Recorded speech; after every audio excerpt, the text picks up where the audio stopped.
लगाती हुई उसके कमरे में जाती है।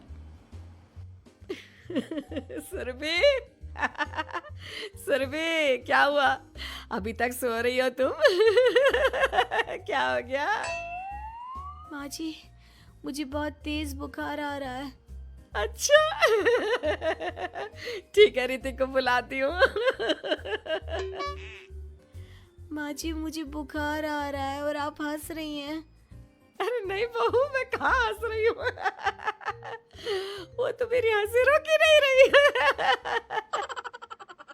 माँ जी, जब आपकी तबीयत खराब होती है तो मैं आपका कितना ख्याल रखती हूँ और आप मुझ पर हंस रही हो। चली जाओ आप यहाँ से। बहू सुन तो सही। नहीं माँ जी, आप जाओ यहाँ से। अब तो आपके बेटे ही आपसे बात करेंगे और मैं पापा जी को भी बताऊंगी कि आजकल आप क्या कर रही हैं। जब ऋतिक घर आया तो सुरभि ने उसे सारी बात बताई। मुझे तुम्हारी बात पर विश्वास नहीं हो रहा। माँ तो तुमसे बहुत प्यार करती है, फिर वो तुम्हारा और तुम्हारे घर वालों का मजाक क्यों उड़ाएंगी? खैर अभी छोड़ो इस बात को, अभी तो तुम मेरे साथ चलो, तुम्हारी दवाई ले आते हैं। कुछ दिन में सुरभि ठीक हो गई। एक दिन ऋतिक को पता चला कि उसकी मौसी के बेटे राहुल की तबीयत बहुत खराब है, तो वो अपनी माँ और पत्नी को लेकर हॉस्पिटल पहुंचा। मौसी जी, कैसे हैं राहुल भैया?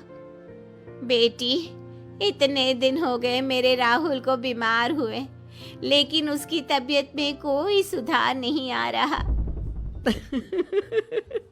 अरे छोटी, हुआ क्या है राहुल बेटे को? कुछ बता तो सही। माँ, आप हंस क्यों रही हो? कहाँ हंस रही हो बेटा? मैं तो अपनी बहन के बेटे के लिए परेशान हूँ। माँ, ये क्या तरीका है? रहने दे बेटा, ये तो मैंने सुना था कि मुसीबत में साया भी साथ छोड़कर चला जाता है। आज मैंने देख भी लिया। अरे नहीं बहन,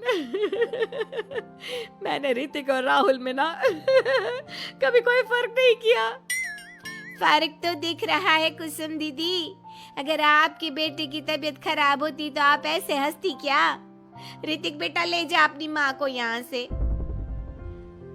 ऋतिक बहुत गुस्से में अपनी माँ से बात करने लगा, लेकिन कुसुम तो सिर्फ हंसे ही जा रही थी। ऋतिक ने अपने पापा को फोन करके बुलाया और उन्हें सारी बात बता दी। बेटा, तेरी माँ तो अपने घर वालों से बहुत प्यार करती है और वो बहुत समझदार है। वो ऐसी हरकत कभी नहीं कर सकती। जरूर कोई ना कोई बात है। कल मैं उसे डॉक्टर के पास ले जाऊंगा। शाम को खाना खाने के बाद सुरभि कुसुम को दवाई देने के लिए गई तो उसने देखा कि दवाई की वो बोतल तो बिल्कुल खाली थी जो सुरेश गलती से ले आया था। सुरभि ने वो बोतल सबको दिखाई। अरे, ये दवाई तो गलती से आ गई थी और मुझे तो पता भी नहीं कि ये किस मर्ज की दवाई है। कुसुम, क्या तुमने ये दवाई पी थी? हाँ जी, एक दिन जब बहू काम में लगी थी ना, तो मैंने ये दवाई पी कर देखी थी। मुझे दवाई बहुत स्वादिष्ट लगी तो मैंने सारी पी ली। माँ, आपको दवाई स्वादिष्ट लगी? अरे आप भी बच्चों जैसी बात करती हो। ऐसे कोई भी दवाई नहीं पीनी चाहिए, इससे कोई बड़ा नुकसान भी हो सकता है। मैं अभी डॉक्टर से पूछ कर आता हूँ।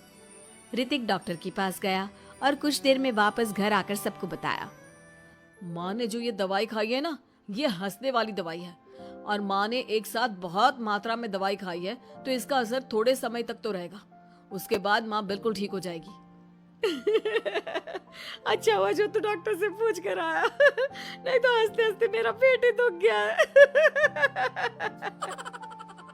तुम जब तक पूरी तरह ठीक नहीं हो जाती घर पर ही रहना, और घर पर कोई मेहमान आए तो उससे बात मत करना।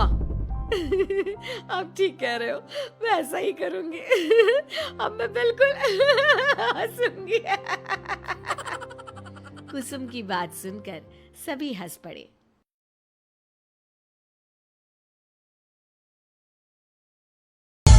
हम बागी हैं, हुकूमत के सताए हुए लोग हैं हम।